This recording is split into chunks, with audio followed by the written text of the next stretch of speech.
Hi and welcome. In this video, we are going to see about the question asked in tree contest. Okay, prep bites contest question. The question says that you are given a tree. First, we need to convert this tree such that each root, each node contains the minimum value present in its children. Each node contains the minimum value that is present in its children. Once we convert this tree in such a way, after that we need to find out the second minimum element present in the tree.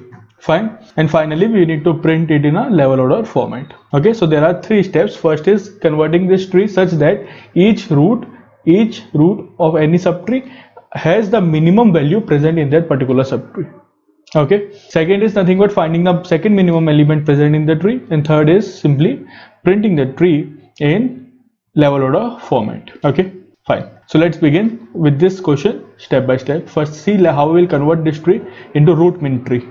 So 3 is a root, okay, for this particular subtree. What is the minimum element present in this particular subtree? It is nothing but 2. So this actually has to be converted to 2, okay, to 2. 10 on the left hand side minimum element is 4, on the right hand side minimum element is 2, so 10 has to be converted to 2. Fine. For 5 the minimum element on the left hand side is 6 and the minimum element on the right hand side is 1, so this has to be converted to 1. For 8 the minimum element is either 2 or 1, so it is nothing but simply we change to 1. So this is how the tree will be found. We'll get 1 here, 6 here, 1 here, 2, 4, 2, 9, 2. Fine. After we get this particular tree, we need to find out the second minimum element, which is nothing but 2. So we will simply print 2. And after that, the level order. So level order is first print the first level, then a dollar sign. Then the second level, 2, 1, then a dollar sign. Then the third level, 4, 2, 6, 1, and a dollar sign. And then the last level, 9, 2, and a dollar sign. So this is the output format. Fine. Print first, convert it, then find the second minimum, and simply write it in a level order format. Okay, this tree, converted tree, needs to be written down in a level order format. Fine. So how do we convert it? So it is not actually that difficult if you think about it. Okay, the conversion, it's actually very simple.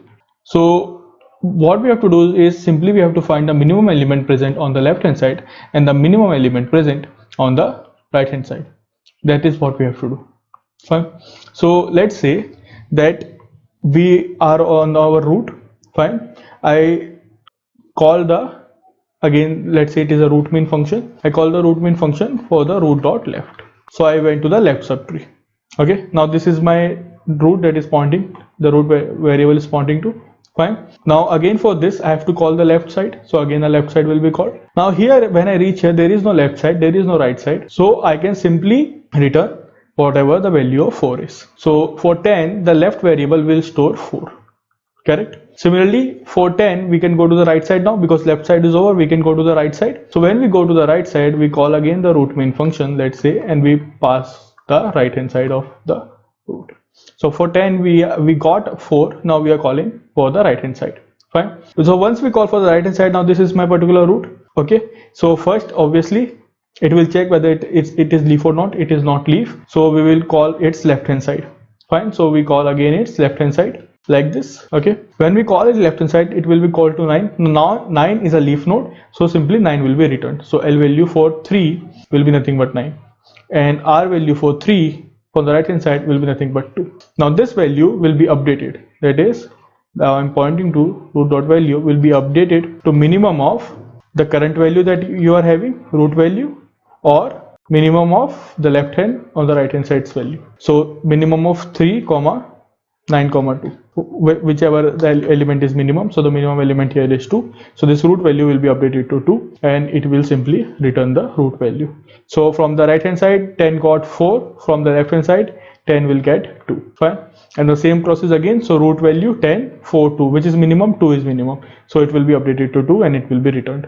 So for 8, 2 is written from the left hand side, and similarly all these functions will happen here, and 1 will be written from the right hand side. Fine. This is how simply we will convert this tree into a root min tree. Okay, so what are the steps? It's nothing but if, let's write the function first. So it is nothing but, let's say since it is returning integer value, therefore integer root min node root. Fine. So this will be a node. So if root is not equal to null, okay, In that particular case, first we have to check if leaf node or not. If it is a leaf node, then we can simply return the root value. Okay, return the value of that particular node we are pointing to. Fine. If this is not the case, then we have to call for the left hand side, we have to call for the right hand side, store its value, and we have to update the root value. We have to update the root value with the minimum of the current root value, the left hand side and from the right hand side. Fine, whichever is the minimum value, we'll update it. Next, we will simply return the updated root value. This is how this particular logic is going to work. So it's not difficult, you just need to know the basic concepts of tree to understand this. Okay, so we are just calling left hand side, getting the minimum value present on the left hand side, and while getting that we are also updating each and every node. Fine, wherever updation is needed, and then we are calling right hand side and getting the minimum value present on the right, getting the minimum value present on the left. For each and every node we are doing this, not just for the root, for each and every node we are doing this. We are just getting the minimum value present on the left and the minimum value present on the right. Fine. So since this is a recursion, let me just show you how it is actually happening recursively, how the recursive calls are happening. Fine. So let's see the try run of this particular recursion. Fine. So first the root value will be pointing to 8. Okay, so if I write root dot value, it is nothing but pointing to 8. Fine. The first will not run because it is not a leaf. For the second, L will call the recursion function. So a recursion function is called. Now my root value is nothing but left. We go to left hand side, so the root value is nothing but 10. Fine. First step will not run, second step will run, L will be calling a recursion function again. Now my root value is nothing but 4 because we moved to the left of 10, so it is nothing but 4. First will run, we will see if root dot left is, it is root dot left is null, root dot right is null, so from here we can simply return 4, return root value which is nothing but 4. So this value will be returned here and L will become simply 4. Fine. Okay, so this here will be done. Now L is 4. Now since L is 4, now third step will run. So third step is nothing but calling R, okay, recursion function, which will be stored in the R for the right hand side. So what is the root value? 10. So right hand side of 10 is nothing but 3. So the root value will become 3. First step will not be executed, second step will be executed. We will call the left side recursion for 3 and it will return me a 9. We know now. Okay, then it will call the right side recursion for 3 and it will return, here it is 2, so it will return 2.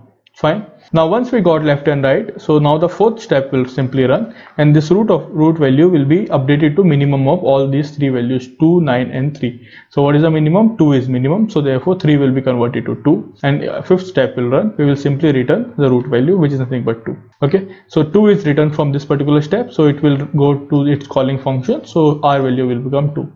Fine.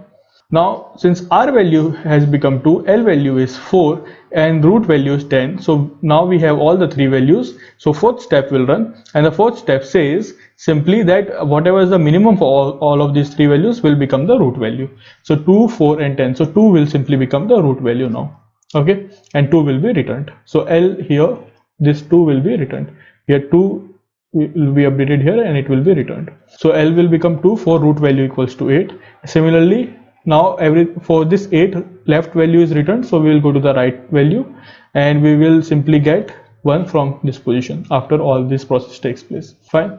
Now for the root value 8 also we got 1, 2 and 8. What is the minimum? 1 is minimum, so root value will be updated to 1. See, all the things will happen on the right hand side also, that you can easily do now. Okay, so this is how the recursion is working and we are updating our tree in each and every step using the fourth step. You can see root value is updating here and finally root value is returned. So this is the step, this is the recursion for this particular question to convert it into a root mean tree. Now once it is converted into a root mean tree, it becomes really simple to get the second minimum element present in the particular array. There are multiple ways to get the second minimum element. Okay, you can use a different array, you can traverse level order and then find store it in an array, get the second minimum, or what we are going to see, just from this particular tree only, okay, we are going to get the minimum element using the recursion. Fine, so let's see that part. So after converting to this particular tree, we need to get the second minimum. So the first minimum is nothing but the root value, and let the second minimum initially be int max. So all we have to do is, for each and every node, we just need to check whether the value present at that particular node is greater than first minimum and less than second minimum. If this is the case, we will simply update our second minimum to root value. Fine, let's do this. So 1. Is 1 greater than f first minimum? No, it is not, so the condition is false. So here it is end condition. We go to the left hand side. Is 2 greater than first minimum? Yes. Is 2 less than the current second minimum? Yes, it is, because the current second minimum is int max. So second minimum will be updated to 2. Fine. Then we go to its left side. Okay, is 4 greater than first minimum? Yes. Is 4 less than second minimum? No, it is not. So second minimum is not updated. We simply return back and we go to its right hand side. Now again it becomes 2. Is 2 greater than first minimum? Yes. Is 2 less than second minimum? No. So it will not be updated and it will go to its left hand side. Then it will go to its right hand side and the same process will take place. Once all the process on the left hand side is over, then for this the right hand side will be called and again the same process will take place. Fine. Second minimum value, it will simply come out to be 2. Okay, all we have to do is if root equal to null, okay, return second minimum. Fine. So for example, if you are going to the left hand side of or on the right hand side of the leaf, so it will simply return me whatever the current value of second minimum is. Okay, if the root value is greater than first minimum and then root value is less than second minimum, simply update our second minimum to root value. Fine. Okay, now there can be a case whether we are not, in which we are not actually passing pointers. Let's say we are using Java. Okay, so the left hand side value will return me a second minimum and let's say a right hand side also value returns me a second minimum. Okay, so there can be different answers, because let's say if we have 3 here, let's suppose if we have 3 here, so for the right hand side 3 is the second minimum, and for the left hand side 2 is the second minimum. Okay, obviously we have to finally get the minimum value of the value written by the left hand side and the value written by the right hand side. This condition needs to be also satisfied. Fine. So what we can do is we can return the minimum value, okay, for the, let's say, a second minimum function on the left hand side, pass first minimum, current first minimum, current second minimum, and calling the second minimum function on the right hand side, okay, passing the first minimum and passing the second minimum. Fine. So this is how we will simply get from on the left hand side we get a second minimum, from the right hand side we get a second minimum, and the minimum of all these two values will give me the correct answer. Fine. So this is what the prototype of the function with pseudocode, this is nothing but the code of the function of the second minimum number will look like, okay, to get the second minimum. After that you just have to do the level order traversal and you guys can do the level order traversal. It's very simple. For the core student you will find it in the tree lectures, and for others you can simply find it anywhere on the internet. Just a simple level order traversal and nothing else. Okay, use Q and perform the level order traversal of this particular tree. But just by having level order traversal, you have to keep one thing in mind: when to print $sign. Okay, once a particular level is over, simply print $sign. That's it. Okay, fine. So the important functions was how to convert our given tree into the root min tree. That means for every root is the minimum value of its subtree. Okay, and how after that we get the second minimum value in our root, in our tree. Okay, so there are multiple choices to go into the second part, that is how you will get the second minimum value. This is just one of the implementations. Okay, and after that it's very simple, just you have to print the level order traversal. Fine. So let's see the code now. So first we call the root min to convert our given tree into the root min tree. Okay, so this is, I have already shown you the root min implementation. Okay, then we get the first minimum is root value, second minimum is int max, and we call the second minimum number function. So this will return me the integer second minimum number function. So this is the function that I have been telling you about. Okay, so it calls the second minimum on the left hand side, second minimum on the right hand side, getting return the minimum value among these two. Okay, and this is the min function. You can use the inbuilt min function as well.